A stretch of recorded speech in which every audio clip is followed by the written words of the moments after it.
মাছগুলো ভাজা হয়ে গেছে। কড়াইতে দিয়ে দিলাম তেল। তেল গরম হয়ে গেছে, জিরা সম্বার দিয়ে দিলাম। এদিকে আমি কেটে রেখেছি আলু, ডাঁটা আর পেঁয়াজ, লঙ্কা, আর এটা হলো বেগুন।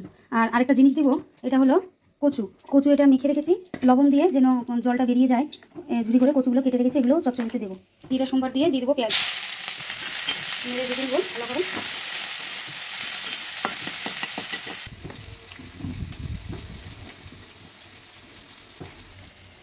ভালো করে কচুর থেকে জলগুলো চিপে চিপে ধুয়ে নিয়েছি, আর চিপে চিপে এখন কচুগুলো রেখে দেবো।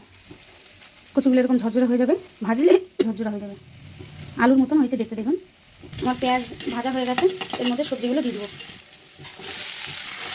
নেড়ে নেড়ে সব মিশিয়ে নেবো ভালো করে। দিয়ে দেবো পরিমাণ মতন লবণ, পরিমাণ মতন হলুদ। ভালো করে ভেজে নিলাম। ভাজা মাছগুলো দিয়ে দেবো, ভালো করে মাছগুলো মিশিয়ে নেব।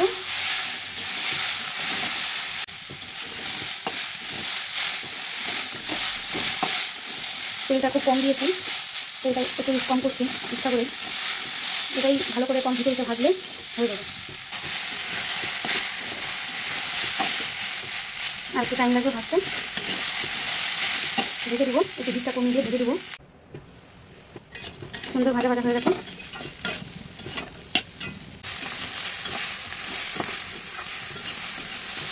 কমপ্লিট, নামিয়ে নেব।